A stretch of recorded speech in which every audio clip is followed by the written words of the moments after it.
toutes et à tous, bonsoir. Le parti Force Kori pour un Bénin émergent était à nouveau face à la presse hier.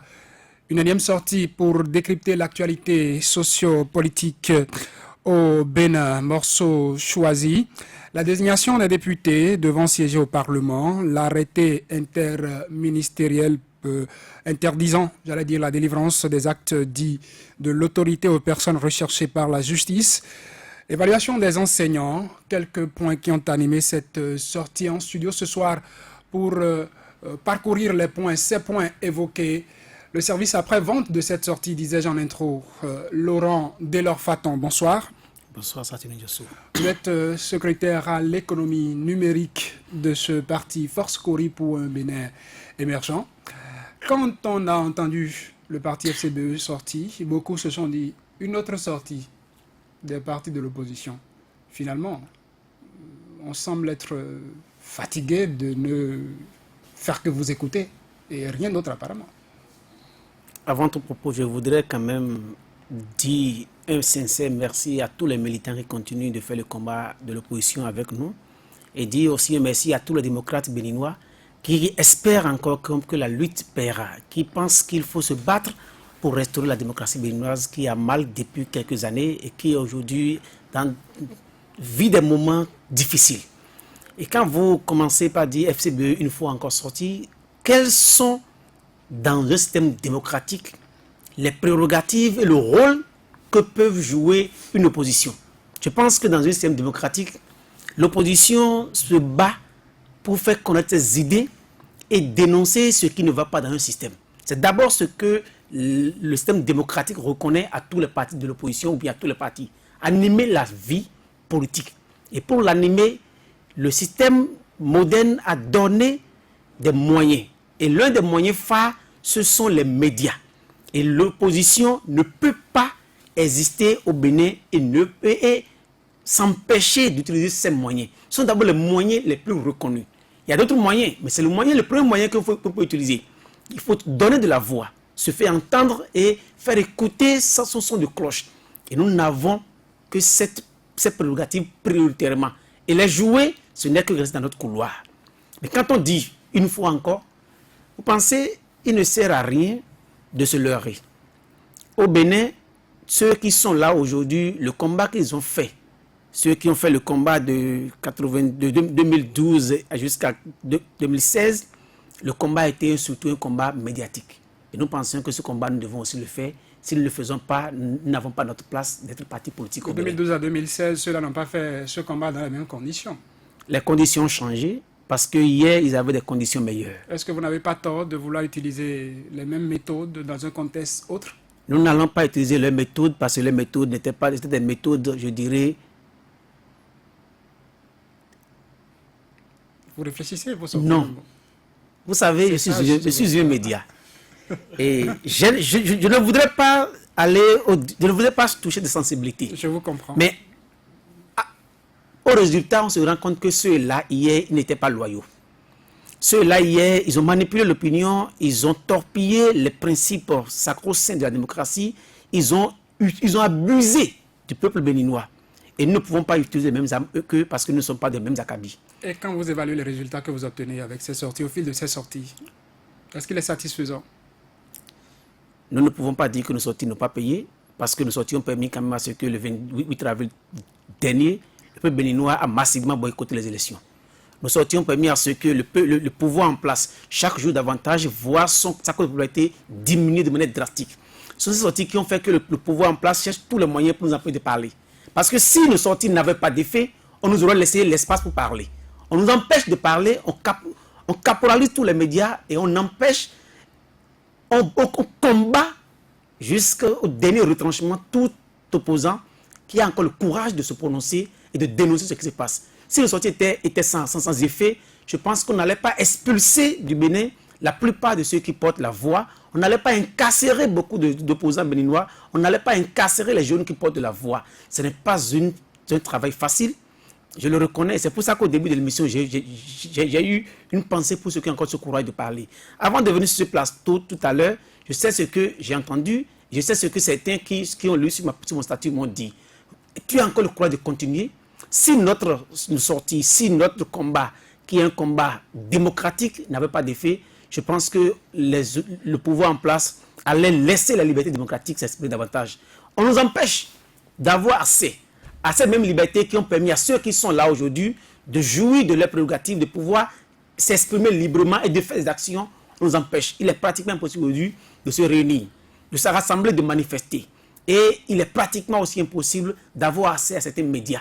Vous savez que les médias auxquels l'opposition a accès sont des médias qui sont les plus rudoyés dans ce pays aujourd'hui. Et si nous n'allons pas continuer par intervenir, par nous faire entendre, parce que nous avons aujourd'hui un avantage assez fort sur les médias sociaux.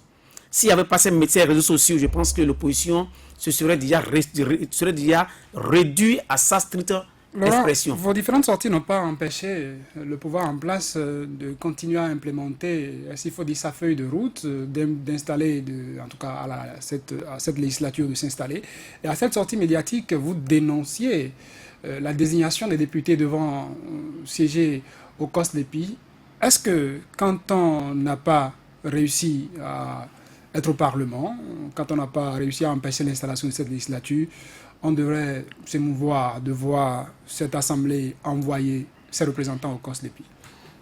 Le peuple béninois, comme la communauté nationale et internationale, a suivi ce qui s'est passé dans la période des élections législatives.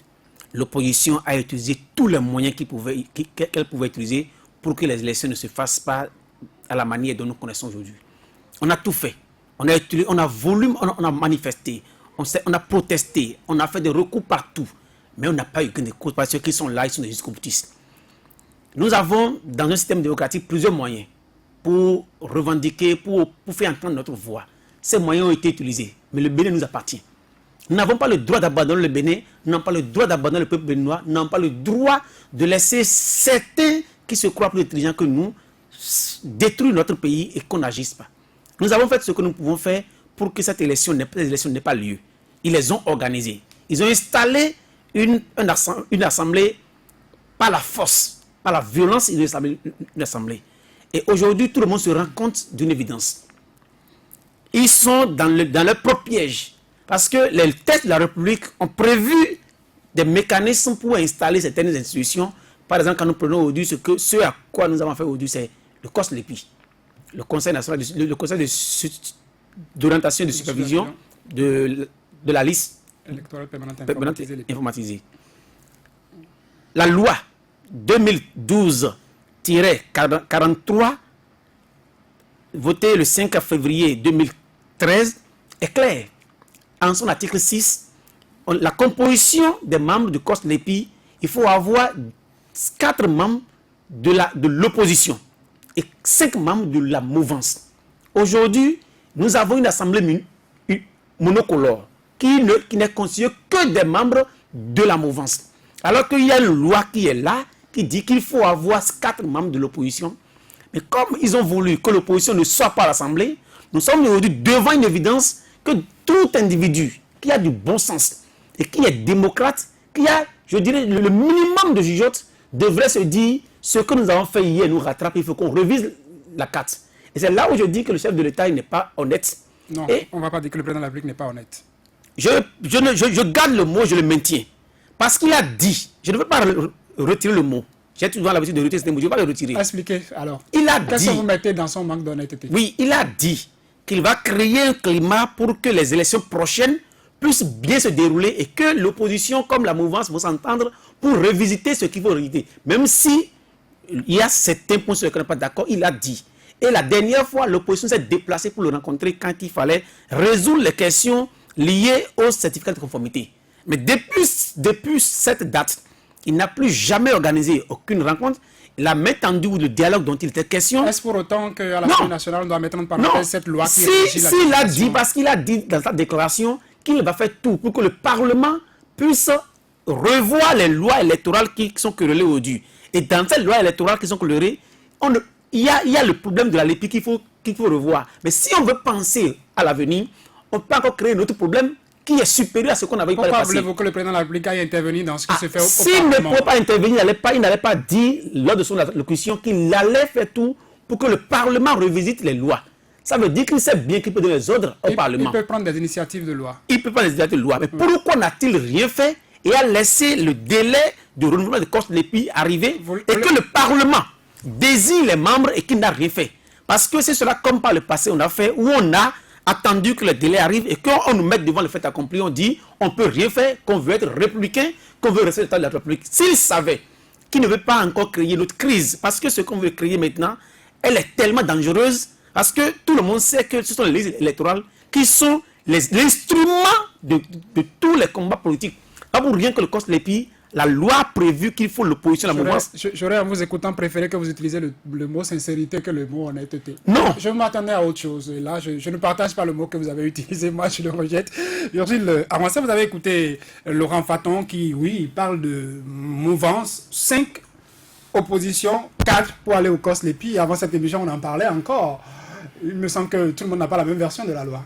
Oui, c'est plutôt l'ancienne version qui dit ce que Faton vient de dire. Le dernier code électoral a rectifié parce que vous serez d'accord que l'opposition peut être majoritaire à l'Assemblée nationale. Si l'opposition est majoritaire, il n'est pas normal que ce soit la majorité qui dégage quand même 4 contre 5 pour la minorité. Et donc, l'ancienne version de la loi parlait effectivement de la minorité de la majorité. Oui, de l'opposition, minorité de l'opposition. Oui. Et puis, la nouvelle version, le code en vigueur actuellement, parle plutôt de minorité et de majorité, s'entend que la majorité peut être de l'opposition ou de la mouvance. Mais bon, je crois là n'est pas le problème. C'est un problème d'édition plutôt. Non, pas d'édition. Pas d'édition, de version de loi. La nouvelle loi, le nouveau code, le code en vigueur a rectifié la chose, a corrigé la chose. Ok. Voilà. Et bon, moi, je pense qu'au-delà de tout, comme le disait Faton Delors, celui qui a plus de problèmes aujourd'hui, c'est le pouvoir. Hein. C'est le pouvoir, sauf que l'opposition n'a pas encore les ressources, ne serait-ce qu'intellectuelles, n'est-ce pas, pour se sortir d'affaires. Et toute lecture faite, si l'opposition n'a pas au moins la ressource courage, ne trouve pas les ressources pour pouvoir remobiliser ses militants, vous n'aurez rien, comme dirait l'autre, vous allez regarder et vous ne pouvez rien faire. Donc moi je pense que il faudrait que cette opposition qui était le pouvoir d'hier, qui était plutôt habituée, n'est-ce pas, comme l'a dit Korogoné dimanche passé, à pour toute situation, envoyer rapidement les ministres et les députés sur le terrain à aller expliquer. Donc, ils ont habitué leurs militants, ou plutôt leurs électeurs, à cela. Aujourd'hui, étant dans cette situation, ils n'ont pas les ressources pour pouvoir le faire. Ils parlent de sortie médiatique. Oui, ce n'est pas Saturnin qui parle de énième sortie de la FCBE. Je sais pas, quand vous faites ces genres de sorties, vous devriez avoir le mécanisme pour avoir le retour également. Et c'est le retour qui le dit. Le retour qui dit que la faiblesse de cette stratégie de parler, c'est parler pratiquement pour ne rien dire, en tout cas pour ne rien bouger. Et la preuve, c'est qu'on en est là. Donc, il revient à l'opposition aujourd'hui, puisque c'est elle qui est là, de trouver les ressources pour sortir les Béninois de là, tout au moins pour les mobiliser. Et moi, je pense que la première ressource, ça reste encore le courage. Le courage, et en cela, je le félicite, Faton Delors, parce qu'il fait quand même partie, n'est-ce pas, de ceux-là qui portent encore le flambeau, qui, contre vents et marées, oui, même contre les coups physiques, ont quand même le courage encore, n'est-ce pas, de se montrer à la face du monde, de défendre ce qu'ils défendent. Mais il faudrait bien plus que parler, de mon point de vue. Parce que ne croyez pas que le pouvoir a un jeu facile, hein, pas du tout. Pas du tout, moi je ne pense pas. Mais en même temps, si l'opposition n'arrive pas à donner des équations à résoudre au pouvoir, le pouvoir aura toujours, n'est-ce pas, à surfer sur des victoires apparentes. Je dis des victoires apparentes parce qu'on ne sait jamais comment cela peut tourner. Je donne un seul exemple. Dans les autres pays, pour ce genre de choses, et vous le savez, Faton Delors, leur stratégie, c'est également, n'est-ce pas, de pouvoir faire parler les populations. C'est vrai, je le disais, vous n'avez pas vraiment des militants, vous n'avez des moyens limités, mais il faut déjà leur apporter tout au moins l'information. L'information dans un contexte comme ça. Pour réunir les militants de Badjoudé, les militants de Tcharo, faire ce déplacement déjà pour venir à Diafa, c'est compliqué. Je ne parle pas de vous particulièrement, ce n'est qu'une caricature. Et donc, si l'opposition avait été organisée de manière à ce qu'il y ait des relais, n'est-ce pas, au niveau des cellules, dans les villages, dans les quartiers, ça aurait été le cas, ça aurait mieux marché. Mais ce n'est pas le cas. Ce n'est pas le cas, donc il vous reste, n'est-ce pas, à vous donner ces ressources-là, à vous organiser. C'est sûr que le temps n'attend pas, les échéances encore moins, mais c'est vous qui êtes là, c'est vous qui, n'est-ce pas, êtes confrontés à ces genres d'exercices. Je crois que vous devez, n'est-ce pas, dépasser un peu le cours que vous avez reçu, le cours que vous avez contribué aussi à recevoir. Je ne vais plus venir critiquer encore l'opposition, tout le reste. Quand vous dites que vous avez parlé, vous avez parlé, vous avez dit qu'il n'y aura pas élection sans vous. Et vous avez dit ça à Cotonou ici dans 1000 conférences de presse. Mais les militaires, Korogoré l'a dit, ils se demandaient, mais on fait quoi? Et donc, ce que vous avez vu, c'est ce que vous avez vu. C'est la traduction donc de ces consignes non données ou données. C'est ça que vous avez vu. Et c'est ça le résultat. Nous, on vous a dit plusieurs fois que ce qui importait, par exemple, au pouvoir, et particulièrement au chef de l'État, c'était pas le taux de participation, par exemple. Quand vous avez une équation comme ça, quelle est la solution? Quelle est la solution? Bon, dans tous les cas, vous ne pouvez pas attendre, de mon point de vue, que le pouvoir vous offre des cadeaux. Vous aurez juste à surfer sur ce que vous aurez contribué à faire. Le reste, c'est à voir. Alphonse Moïse Soudé, qu'aurait dû faire le Parlement quand on sait qu'on est arrivé à échéance où il faut renouveler les membres du Parlement au COS-LEPI? Dans ce contexte, on a un Parlement fait de la même couleur. On a beau dire Bloc républicain, Union progressiste, deux partis, mais c'est des frères siamois, on le sait. Qu'aurait dû faire le Parlement et FCBE? Non, le Parlement actuel a son langage. Hein. Dans le dernier texte, on parle de majorité, on parle de minorité. On n'a pas parlé de mouvance et d'opposition, on a parlé de majorité, de minorité. Et quand vous voyez bien, Bloc Union progressiste est majoritaire, et puis Bloc républicain est minoritaire. On se partage le gâteau. C'est aussi simple que ça. Donc, on n'a pas parlé de mouvance et d'opposition, on a parlé de majorité. C'est-à-dire que celui qui a le plus grand nombre de députés, minorité, celui qui a moins de députés. Donc, ils se sont partagés le gâteau. Donc, on n'a pas le choix. Mais le problème, je voudrais dire à Faton Delors que je refuse, je dénie ce droit à l'opposition, à tout homme politique, de dire que ce que nous avons obtenu le 28 avril est dû aux hommes politiques. C'est faux. C'est très faux. Le peuple est déçu. Le peuple ne fait plus confiance à aucun homme politique, fût-il de la mouvance ou de l'opposition. Et ce n'est pas les conseils. Les pasteurs ne font pas partie de l'opposition. Les pasteurs qui, dans leurs églises, ont demandé aux fidèles, quand vous rentrez chez vous vendredi, ne sortez pas avant lundi, ne sont pas de l'opposition. Mais c'est parce qu'à un moment donné, le peuple se retourne, ne voit personne. Et pour lutter contre le régime en place, il y a deux choses. Au-delà du courage dont a parlé Vigile, il faut avoir l'argent. Parce que vous devez faire les tournées. Vous aviez l'habitude d'aller vers les militants pour leur parler, mais vous ne le faites pas. Le Bénin ne se limite pas à Cotonou. Le Bénin, c'est de Cotonou jusqu'à Malanville. Et vous ne le savez pas non plus s'ils ne l'ont pas fait. Ils n'ont pas fait. S'il avait fait, les résultats auraient été automatiques. Ils ont des cellules partout. Écoutez, non. Quelle cellule? Quelle cellule? Quelle cellule? Ils ne font pas. Quelle cellule? Le week-end, j'ai fait mon Okoufo. J'ai vu comment l'Union progressiste était en mouvement là-bas. C'est question de courage et de moyens. Et vous savez, tout à l'heure, Vigile parlait de Korogone. Lundi, dimanche, j'ai suivi Korogone toute la journée.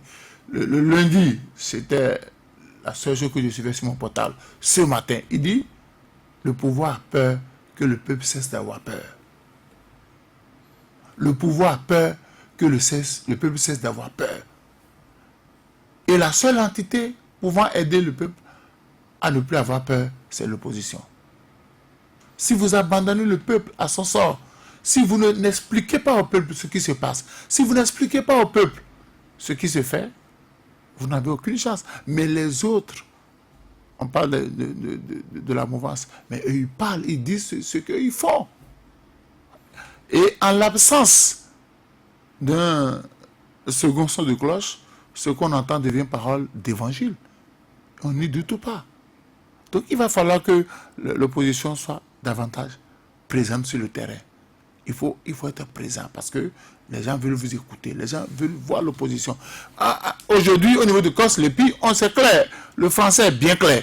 Minorité, majorité. Et on a à l'Assemblée nationale, minorité et majorité. Et chaque fois, vous allez constater qu'ils s'entendent.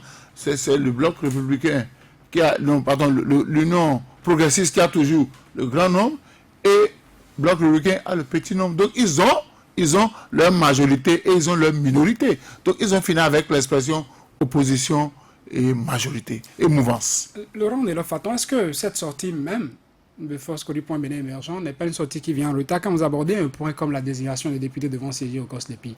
Vous savez que c'est arrivé à échéance, les députés doivent les désigner, dans le contexte actuel. Est-ce qu'il ne fallait pas déjà anticiper et dire, vu la couleur unique que nous avons au Parlement, nous proposons qu'il y ait déjà ceci, même si la rencontre que le chef de l'État a projetée ou projette ne s'est pas encore tenue.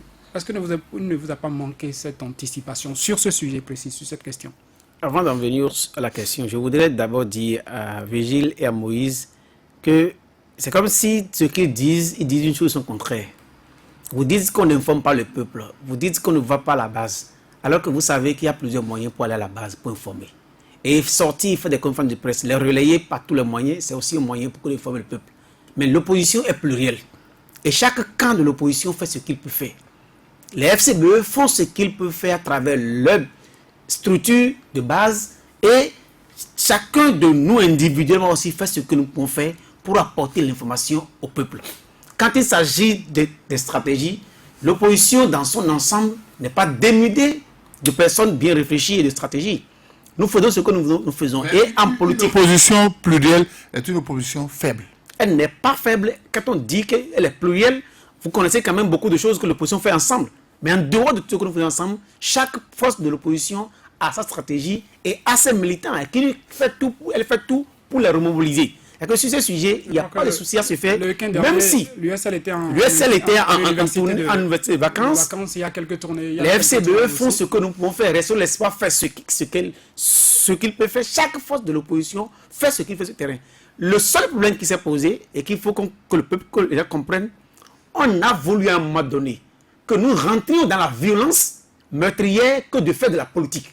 Alors que le Bénin en 28 ans n'a fait que de la politique et nous avons fait dos à la violence. Et cette fois-ci, ceux qui sont en place sont des gens qui sont prêts pour la violence, rien que d'autres choses. Tout ce qu'on peut faire en tant que force politique, on l'a fait. Mais ce qui reste, c'est qu'il faut faire la violence. Et on n'est pas prêt à faire de la violence parce qu'on a fait ce qu'on peut faire. On a sensibilisé la population. On leur a parlé. Le militant était prêt. Et si vous savez ce que chacun de nous entend chaque jour de nos militants, vous n'allez pas y revenir. Mais c'est comme si à un moment donné, nous n'avons pas d'autre moyen que de tomber dans la violence. Alors que la politique, c'est un art. Et la politique, c'est un travail de convivialité. Où en dehors de vos rivalités, vous devez quand même avoir une certaine ambiance, une certaine fraternité à faire la politique. Mais aujourd'hui, c'est de la reine. Et on veut qu'on fasse la violence. C'est là où le plan de l'opposition se pose. Et la grande question, faisons-nous la politique ou faisons-nous la guerre ou de la violence? Mais nous, en tout cas, ce qui nous concerne, nous sommes prêts pour faire la politique et non faire la guerre. Et on nous pousse à la guerre, pratiquement. Et c'est comme si nous ne sommes pas des intelligents, mais on fait tout ce qu'on peut faire. Qu'est-ce que vous voulez que nous fassions que de rencontrer les militants? De leur parler, de leur dire ce qui ne va pas, et d'avoir les adhésions pour continuer le combat. On l'a toujours fait, mais à un moment donné, on a viré. Aujourd'hui, le plan politique au Bénin, on fait de la violence d'État et on fait tout. Et c'est à ce sujet qu'il faudra réfléchir autrement. Sur la question que vous posez, vous savez, Vous avez dit tantôt que nous sortons trop, quelquefois. Mais il fallait quand même que nous sortions, une conférence de presse et qu'on se prépare. Il faut quand même avoir des sujets consistants.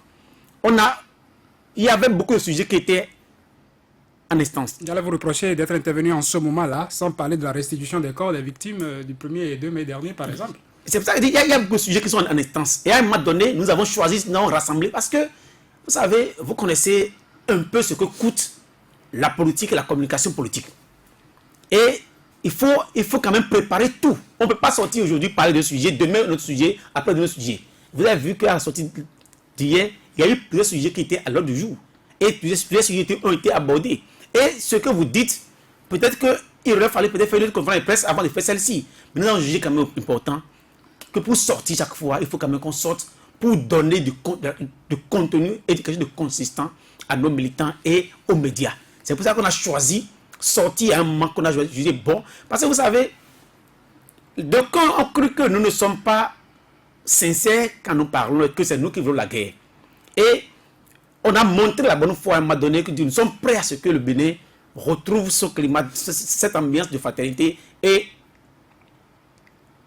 de gaieté de cœur que nous avons tout le temps. Ça fait qu'on a prêté bonne foi à ceux qui sont au pouvoir pour voir est-ce que les actes vont accompagner les propos, les paroles qui tiennent. Mais on s'est rendu compte qu'aucunement les actes n'accompagnent les paroles. Parce que le bon sens aurait voulu que le chef de l'État réunisse son parlement, parce que c'est un parlement privé, qu'il le réunisse et qu'il leur parle, afin qu'il puisse faire ce qu'il y a de droit pour qu'on ne rentre plus dans une crise. Parce qu'aujourd'hui, ce qu'on est en train de faire, c'est comment on veut installer notre crise permanente. Parce que vous savez que dans tous les pays, le premier instrument qui crée la guerre, c'est la liste électorale. Et si on prend une liste électorale en otage, c'est sûr que les élections prochaines sont les élections contestées. Et même si l'opposition devra participer aux élections prochaines, personne ne participe à une élection où la liste a été, je dirais, fabriquée par un seul camp. Parce que tout part de la liste. Si la liste est torpillée, les élections sont torpillées. Et personne ne sera prêt à ce qu'une liste fabriquée par les députés, désignés par le Parlement privé, le Parlement monocolore, nous confessons une lépine qu'on a utilisée pour les élections prochaines. Et si le chef d'État voulait réellement que la crise s'arrête, il aurait lui-même parlé aux gens avant qu'on agisse. Maintenant qu'ils ont continué leur logique, nous allons aussi donner la réponse qu'il faut, comme on a toujours donné la réponse qu'il faut en tant que démocrate et en tant que parti politique et pris de paix. Parce que, au-delà de tout ce qu'on dit, il faut quand même qu'on ait du bon sens et qu'on pense au Bénin et qu'il n'est plus question qu'une vie, ne serait-ce que deux seuls Béninois, sont encore sacrifiés pour nos intérêts politiques. Parce qu'on ne gouverne pas, un peuple pour les morts, on gouverne un peuple pour les vivants. On gouverne un peuple pour aider les gens à mieux se sentir dans leur pays. Quand ils vont en Europe, quand ils vont partout, pourquoi ils sont heureux d'aller en Europe? Parce qu'en Europe, les dirigeants sont là pour le peuple. Quand un individu est en danger, le pouvoir politique fait tout. Les acteurs politiques laissent leur rivalité pour s'occuper de lui. Parce que c'est les individus qui font la nation. Et qu'au Bénin, on demande à ce qu'on sacrifie les individus, nous ne sommes pas prêts. Et que le régime sache qu'il doit tout faire pour que la liste qui devra nous permettre de faire les élections prochaines soit une liste consensuelle. C'est pour ça que le combat a été fait depuis tout le temps pour qu'on arrache d'abord la confession de la liste au ministère de l'Intérieur. On l'a arraché à tout le monde pour le remettre dans la main des acteurs politiques pour qu'ils s'en occupent. Et si aujourd'hui on fait un recul, c'est comme si on remet tout en cause. Il n'est pas question. Et cette question de minorité et majorité, il ne faut pas qu'on se leurre, c'est une logique. Et Vigile a su le dire bien. Parce que quand on dit mouvance et opposition, ça peut changer. Alors, on a maintenu un thème de minorité et de majorité, mais derrière le thème, le concept est resté. C'est la majorité, c'est l'opposition et la mouvance, mais il peut arriver, comme c'était le cas en 2015, où la mouvance... Majorité arithmétique, minorité arithmétique.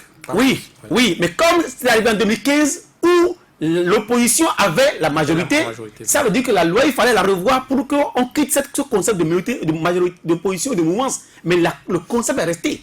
L'idée fort au-delà de ce qui est des mots, c'est que ceux qui représentent l'opposition ont une partie des membres de COS-LEPI et ceux qui représentent la mouvance ils sont forcément une partie. représentés. Virgile Avançait, FCB aura beau parler. Est-ce qu'on ne dira pas que ils vont en souffrir, mais ils ne pourront rien faire parce que la liste électorale sera toilettée par ceux qui ont été désignés. Une liste électorale sortira, on ira au local, communal, municipal avec la liste, on continuera avec. Est-ce qu'il ne faudrait pas commencer par dire ça. Si hier, Le Bénin n'est pas seul au monde. Et le Bénin, la crise électorale du Bénin est connue de par le monde et particulièrement de la sous-région aujourd'hui. Et après ce qui s'est passé, eh bien, tout le monde observe, n'est-ce pas?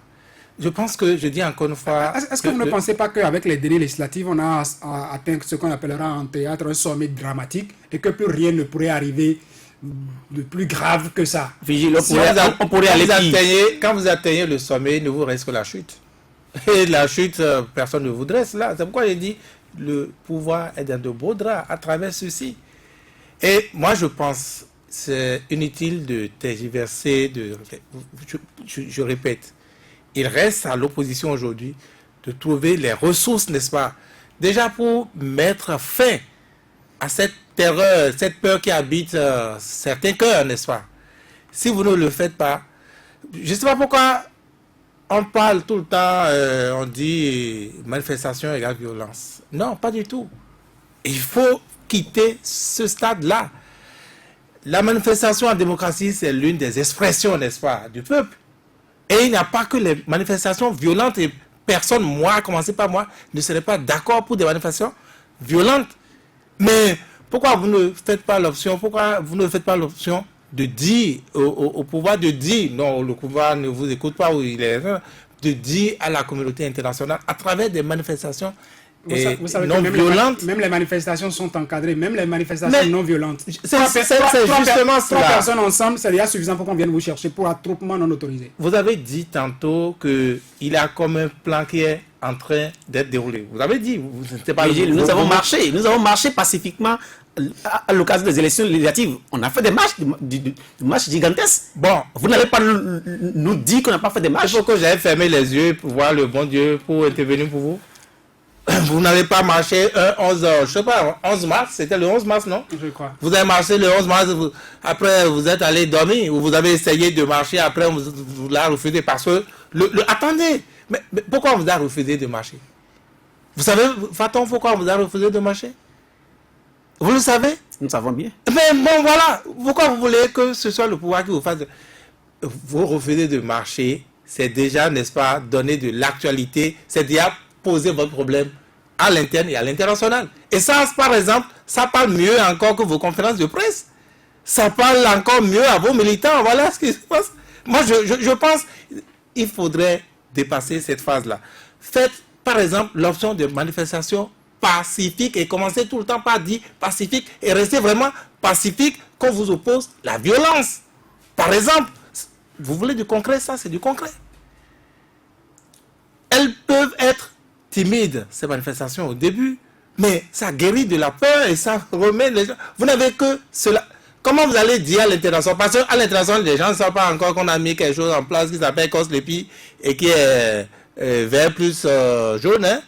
C'est-à-dire qui est du même camp. Les gens ne le savent pas. Mais comment vous allez le faire savoir aux gens? Vous allez commencer à envoyer Soglo dans la sous-région, il va apporter Boubou Blanc et commencer par parcourir aussi les chansons. Ça a montré ses limites. Dans tous les pays, quand ça se passe de cette manière, c'est des manifestations pacifiques. C'est une expression démocratique, ça n'a rien à voir avec ça. C'est une expression démocratique. Il n'y a que cela pour vous faire entendre. Si vous dites que le pouvoir n'aime pas les manifestations, vous-même vous allez vous coucher. Le pouvoir, vous avez résolu le problème pour le pouvoir. Alphonse Mouissoudé, si on a pu exclure d'une élection, si on a pu exclure des législatives, est-ce qu'on aura du mal à exclure de la confection d'une liste électorale? Non, on le fera même avec plaisir. On le fera avec plaisir parce que l'opposition y a prêté le flanc. Tout à l'heure, je dis opposition plurielle égale faiblesse. Vous avez vu avant les législatives où les différents leaders de l'opposition se sont tirés entre les pattes? Non, dans tous les pays au monde, non. Il y a une opposition qui est plurielle. Le peuple a exprimé, À un moment donné, les partis de l'opposition se réunissent autour d'une cause, mais ça ne dissout pas pour autant leur existence. Le peuple a exprimé un vœu. De voir l'opposition aller avec une liste unique. Est-ce que ce vœu a été exaucé? Mais Le peuple n'est pas l'opposition. L'opposition a son calendrier et a une organisation. Très bien. Alphonse Mouissoudé, vous avez la parole. L'opposition a son organisation, a son calendrier. Vous allez vous n'aurez aucun maire en 2020, vous n'aurez pas de candidat en 2021. Que l'opposition continue de dérouler son calendrier. Quand vous avez un adversaire en face, il faut étudier la stratégie que l'adversaire développe. Et vous allez faire de la contre-stratégie. La première des choses, l'opposition ne parle pas d'une même voix. L'opposition ne parle pas d'une même voix. Vous ne pouvez pas vouloir combattre quelqu'un, aller en rang dispersé. Ce n'est pas possible. Nous sommes en politique, ce n'est pas possible. Et je dis, il faut que l'opposition se retrouve. Parce que c'est dans vos malentendus que le pouvoir en place tire son essence. C'est dans vos malentendus que le pouvoir en place tire son essence. Et comme l'a dit Korogoné, je fais référence à lui, l'opposition est infiltrée. L'opposition est infiltrée. L'opposition est infiltrée et tant que vous n'allez pas parler, l'opposition ne parlera pas d'une même voix, le peuple va se détourner de vous. Et ça, on l'a vu le 28 avril. Parce que le peuple est déçu de tout le monde. Le peuple ne comprend plus ni l'opposition, ni la mouvance. Mais au niveau de la mouvance, il y a des gens qui vivent de la mouvance, qui sont obligés d'animer la mouvance. Il y a des gens qui vivent de la mouvance. Il y a des gens qui occupent des postes de responsabilité, qui descendent pratiquement tous les week-ends dans leur localité pour aller faire la promotion des actions du gouvernement. Mais en face, il n'y a pas un autre son de cloche. Il vous faut le courage, il vous faut les moyens, il vous faut... L'opposition a surtout aujourd'hui un problème de leadership. L'opposition a un problème de leadership et c'est ça qui fait que toutes les actions entamées échouent. Donc il faut que l'opposition se réorganise. Si l'opposition ne se réorganise pas, en 2020, ils n'auront aucun maire. En 2021, ils n'auront même pas un seul candidat à l'élection présidentielle. Je dis Laurent Métaillon, salut à lui, s'il nous écoute du côté de, de la prison civile de Missérété, parlant de Laurent Métaillon. Sur le plateau, c'est plutôt Laurent Delors-Faton. Le mot d'ordre de FCBE par rapport à l'évaluation annoncée des enseignants, c'est quoi? Si vous permettez, avant d'en venir là, puisque vous changez de sujet. Moi, je pense qu'il ne faudrait pas non plus attendre, n'est-ce pas, l'union sacrée de l'opposition. Ce serait utopique et on ne s'en sortirait pas. Vous avez vu, nous sommes à l'an 2 aujourd'hui des manifestations de Tipi Achadam au Togo, par exemple. Tipi Achadam, ce n'était pas un leader charismatique de l'opposition particulièrement. Mais dans une situation comme ça, où l'opposition cherchait sa voix avec les mille contradictions, un peu comme au Bénin, eh bien, il a trouvé sa voix, il a trouvé son chemin, et les Togolais l'ont suivi. Donc, on n'a pas besoin d'une opposition unie, je ne pense pas. Même dans une situation comme ça, quelqu'un d'autre peut percer rapidement à une autre forme d'opposition et réussir à résoudre cette équation. Je pense qu'il revient à l'opposition aussi de savoir, quand je parle de manifestation pacifique, et je ne vois pas le salut au-delà de cela.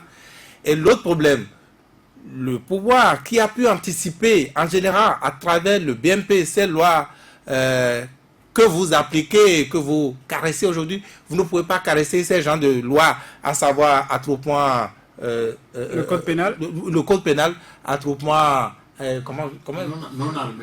attroupement non armé, non autorisé. Quel est l'attroupement? Nous sommes ici, nous ne sommes pas armés, mais ça veut dire que ça n'a aucun sens. Et vous ne pouvez pas respecter, de mon point de vue, ces genres de lois. L'opposition ne peut pas respecter ces genres de lois et s'en sortir. C'est une loi d'anticipation pour vous empêcher de manifester. Et c'est tellement clair. Vous ne pouvez pas vous accrocher à ces genres de choses et vous en sortir.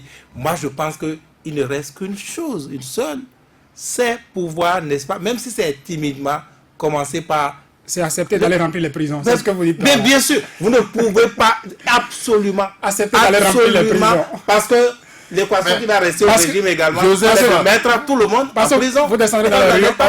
Joseph Aïma, on viendra vous chercher. Je l'ai réécouté tout à l'heure, a dit quand on va remplir les prisons, le déclic viendra des prisons. Dès lors, Faton, la position du FCBE sur cette évaluation à venir des enseignants, c'est le boycott. C'est le boycott et c'est pas simplement le boycott, c'est parce que nous dénonçons de manière ferme toute la procédure, l'idée même qui sous-tend cette évaluation. Vous êtes contre l'idée ou vous êtes contre l'évaluation? Nous sommes contre l'idée et nous sommes contre l'évaluation elle-même. Pourquoi seriez-vous contre une évaluation? N'est-ce pas chose normale vous savez, dans une administration? qu'elle soit publique ou privée. Il faut bien suivre tout ce qui s'est passé derrière cette évaluation pour comprendre de quoi il est question. Vous savez, j'ai, dans un post il y a quelques jours, avant que le parti ne se prononce, dit que c'est une responsabilité de l'État béninois que de remettre en cause sa signature et de remettre en cause un contrat de 12 ans avec les Béninois qu'il a signé. Parce que ce sont les Béninois qui ont recruté ceux-là, qui les ont formés et qui les ont utilisés. Dans des conditions dénoncées. Dans des conditions dénoncées par qui? Ceux qui sont là aujourd'hui, pour la plupart, ceux qui sont en charge de l'éducation aujourd'hui, ce sont ceux qui étaient là hier. Ce sont ceux qui ont participé à la formation de ceux-là. Et ceux dont nous parlons aujourd'hui sont ceux qui ont formé durant 10 ans au moins, des Béninois qui ont le bac, qui ont le diplôme aujourd'hui, qui sont là. Si on remet en cause leur qualité, il faudra aussi remettre en cause les diplômes que ceux qui ont eu depuis 2008, l'État béninois leur a délivré. Et qu'il faudra que l'État béninois reconnaisse aussi que ceux-là, est-ce que c'est les diplômes qu'on remet en cause? ils ont été formés au rabais. Parce qu'on dit que ceux qui les ont formés n'ont pas la compétence pour former et que on les qualifie comme je dirais, est-ce que vous pensez les que pestes du système éducatif le gouvernement béninois. a-t-il dit que ceux qui les ont formés n'ont pas la capacité de les former? Je ne parle pas de ceux qui ont fait. Ils disent les élèves qui ont été formés par les reversés, dont on remet en cause la qualité, l'État doit reconnaître qu'il les a formés mal. Et que durant 10 ans, il a formé des Béninois au rabais et qu'il faudra aussi les retourner dans le système éducatif pour leur refaire une mise à niveau. Est-ce que l'État a tort de dire maintenant, bon, puisqu'on a ce retard, rattrapons ce retard, essayons de corriger ce qui se passe? Il faut que l'État béninois sache qu'autant on prend les actifs, autant on prend les passifs. S'il y a des imperfections dans le système, il faut le corriger dans l'ensemble. Et non s'attaquer à une frange d'individus qui représentent la plus grosse masse du système éducatif et les prendre comme les boucs émissaires qu'il faut sacrifier parce qu'on a derrière... Sacrifier pourquoi? On a derrière le projet de licenciement. Il n'y aura pas de licenciement. Depuis 3 ans, on est habitué à des rumeurs et toutes les rumeurs se confirment toujours. Les rumeurs les plus persistantes disent qu'on veut licencier ceux qui sont là. C'est des rumeurs. Vous préférez vous fier aux rumeurs qu'au gouvernement? En 3 ans durant, les rumeurs sont toujours confirmées. Et ils ne gouvernent pas la rumeur. Et aujourd'hui, les rumeurs les plus persistantes disent qu'on veut licencier les enseignants. Qui ne se leurrent pas, on va les licencier. Le projet est bien clair dans la tête des dirigeants actuels. Ils veulent licencier. Le concours, bien l'évaluation, c'est un prétexte. Et le prétexte, on veut s'en servir pour finir avec ceux qui sont là. Si ils s'y prêtent au jeu, nous, en tant que parti politique, soucieux de la vie et des questions d'emploi dans ce pays, nous pensons qu'il ne faut pas s'amuser avec 18 000 enseignants béninois qui ont déjà fait 10 ans ou 11 ans de fonction publique. Il faut les maintenir. Et ils ont l'obligation de conserver leur poste. S'ils ne se battent pas et qu'ils pensent que quelqu'un viendra se battre à leur côté, ils ne verront personne. Nous sommes prêts à les accompagner. Vous savez, que les gens aillent composer ou pas, ils seront licenciés. L'objectif est clair. Que les gens aillent composer ou pas, ils seront licenciés. Et j'ai vu, depuis le week-end, j'ai vu à la une de certains journaux où on exhorte les enseignants à ce que chacun aille sauver sa tête. C'est de la division. Et je dis, pour le gouvernement, c'est clair dans la tête, hein, tous ceux qui vont refuser d'aller composer automatiquement seront licenciés. Mais je dis, je ne suis pas contre l'évaluation. Mais ce qui m'inquiète, c'est ce qu'on fera des résultats. C'est clair, le gouvernement l'a dit. Vous avez 10, vous êtes APE d'office, vous avez moins de 10, vous allez en formation, il y a une autre évaluation, vous avez 10. Mais qu'on n'oublie pas que nous avons un déficit de plus de 22 000 enseignants à combler. Qui sera comblé parce qu'il y a des gens qui sont formés, qui ont le diplôme, qui sont en attente, qui attendent d'être recrutés. Laurent Faton, nous sommes à la fin de cette émission. Je pense qu'il n'est pas question que le peuple béninois ait peur et qu'il n'est pas question qu'on désespère de l'endemain de ce pays. Il faut que nous soyons fermes et courageux. Personne ne défendra le Bénin à notre place, nous-mêmes, individuellement. En tant qu'acteurs politiques, nous ferons ce que nous pouvons faire. Mais le peuple doit nous accompagner. Le peuple doit comprendre que la question, c'est une question individuelle avant d'être collective. Si nous pensons que tout est fini dans ce pays, tout sera fini. Mais moi, je crois, et notre parti politique FCBE croit, qu'il est encore possible d'avoir l'espoir et de se battre. Tant que nous allons nous battre, ceux qui sont en place vont fléchir. Et ils ont peur. Ils ont peur parce qu'ils savent que chaque jour que Dieu fait, le peuple comprend leur sale besoin et est prêt à toujours accompagner l'opposition. Nous demandons seulement à tout chacun ceux qui croient encore, qui sont démocrates, de rester en éveil et de veiller pour qu'on puisse sauver le Bénin qui coule chaque jour davantage. Laurent Delors-Faton, secrétaire à l'économie numérique du parti Force Bénin Émergent. Merci d'avoir répondu à notre invitation. Merci à Alphonse Moïse d'avoir participé au débat avec nous. Merci aussi à Virgile Arouancet. Ghislain Agbangba était à la mise en œuvre, mesdames, messieurs. sur Soleil FM et sur CK TV. Nous vous disons merci de nous avoir suivis.